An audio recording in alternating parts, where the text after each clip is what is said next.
You are about to go underwater, I believe? Yeah, apparently I'm going to be snorkeling today. And what does that mean exactly? Well, I get to put on a mask and fins and this hose that comes out of my mouth that looks a lot like a big fat straw. And I'm going to be breathing underwater and looking at all the fish and the wildlife and hopefully an octopus and a lobster and all kinds of fun stuff.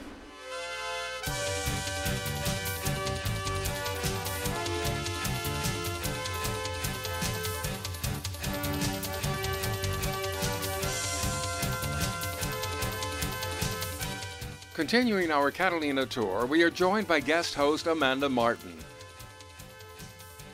Still savoring the thrill and excitement of her zipline experience, Amanda is just as anxious to navigate the undersea kelp forests of Catalina's pristine shores.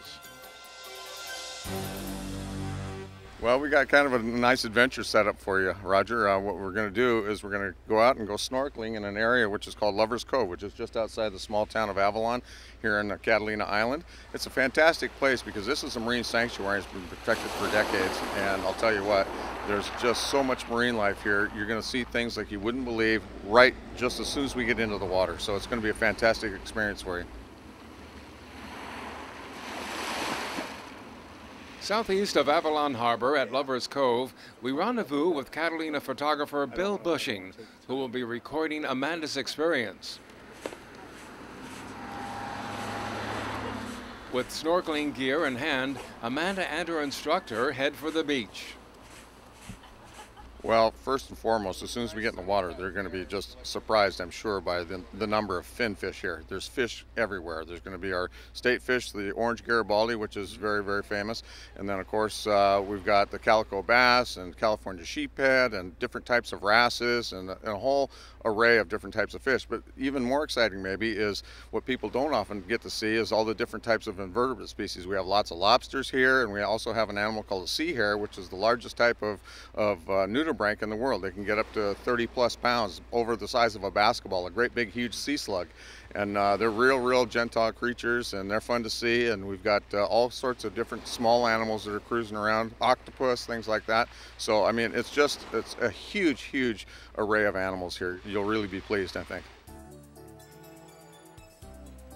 Like the zipline tour, snorkeling has its own risks, and the guide quickly runs his pupil through a litany of safety checks. The first includes a thorough inspection to assure that her face mask is tight but comfortable.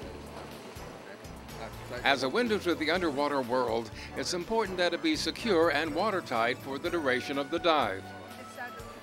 Your mask is on and you get a little bit of fogging in your mask. All you really need to do is just put a little bit of pressure on your forehead to create the seal there, and just crack the frame of the mask slightly like this. Dip it in the water, let the water rinse away the fogging, lift your head out of the water, drain it, and then reseat it back at your face, and it really, in real time, takes this long. Done. So you can do that real quickly, and it's a simple solution to get rid of that fogging if you get it, okay? The snorkel is the next part, and we'll have it situated over on the left-hand side. The snorkel is Amanda's breathing tube for the dive, and John stresses the need to keep it clear to avoid swallowing a mouthful of salt water.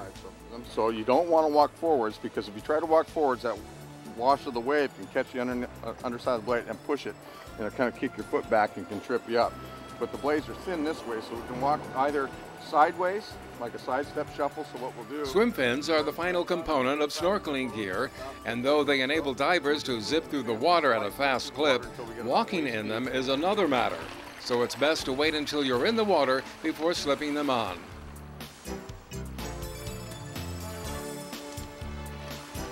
And last but not least, perhaps the most crucial of all snorkeling gear is the thin layer of neoprene, which Amanda wears like a second skin. Well, first and foremost, we've got wetsuits, and that's going to protect us against the temperature of water right now. It's getting towards winter, and so the temperature is starting to drop a little bit, but not bad. Right now, it's probably in the low 60s, but that's still lower than your body temperature, so the rubber suit is going to help you in two ways. It's going to help you float, because it acts like a full-size life preserver, but the other thing that it does is that it keeps you warmer, so it insulates you against the temperature of the water, so you'll be able to actually stay in the water longer than you would if you were just out there in a bathing suit. So that'll be fun. Then we got, of course, fins to help you move around in the water, and then our mask and snorkel sets that allow us to see in the water and have our face in the water and still breathe at the same time. So snorkeling is a fantastic activity. People have been doing it all over the world for many years. So it's a pretty exciting, fun thing to do. Feeling good? Okay, here's what we're going to do. I'm going to grab my pins. Just stand still for a moment.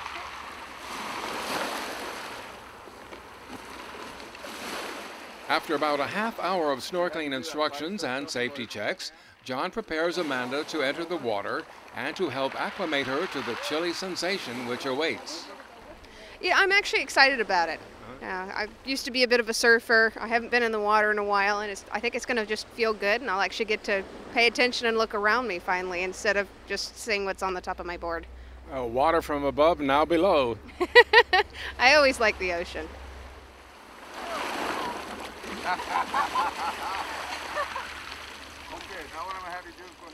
The cool water feels like a series of icy needles piercing the skin, but the neoprene suit traps a thin layer of water which quickly warms it to the body's temperature. Within moments, the cold water no longer feels cold, and the diver can concentrate on enjoying her underwater wonderland, which is as lively and colorful as imagined.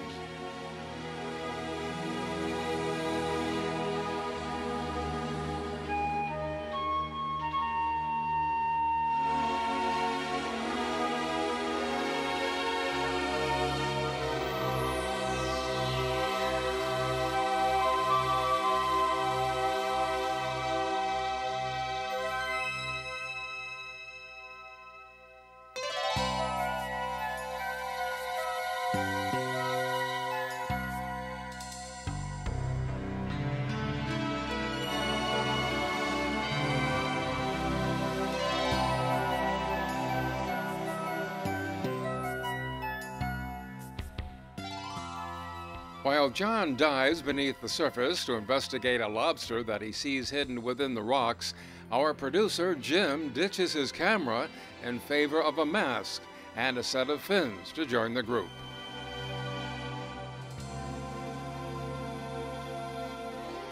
The kelp bed acts like a forest, providing refuge for smaller fish by concealing them from predators.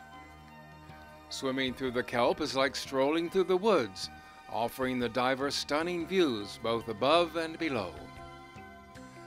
John's persistence pays off, and within moments he successfully snatches something from its watery lair.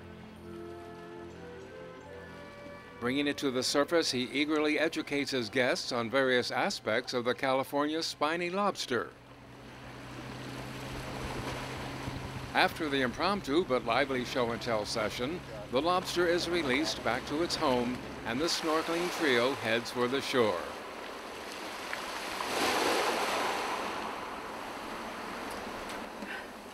Might come a little more tight than I thought. It's strange walking, isn't it? Yeah. Without having Welcome to land. Thank you. How was it? I'm half drowned. I'm completely soaked, but it was a blast. What did you get to see? We saw the difference between a male and a female lobster. Yeah, what is the difference? The females actually have a larger flap down their tail. It actually overcrosses, and this is where they're going to bury their eggs. So for the male, it's quite a bit smaller, but that's how they would grab a hold. They swim around, and they use those for guidance and stuff. We saw two different kinds of snails. One was really big, and its protective cover was actually covered with little mollusks and plant life and all kinds of really cool stuff. The other one was actually attached to kelp itself. So when the kelp was swaying back and forth, that's how it was able to stay safe, because it's hard to find it. And I'm out of breath. What was the experience like for you, Amanda? Unforgettable. Yeah. Honestly, I've lived in California for 9 years, and I did not know that the Garibaldi was the California state fish. Oh. I just saw a whole bunch of them down there, including some of the juveniles, and they were neon. They were absolutely beautiful. The snorkeling trips to Lovers Cove, like the Zipline Eco Tour, are just a few of the exciting Catalina Island attractions that await Southern Californians searching for adventure and excitement.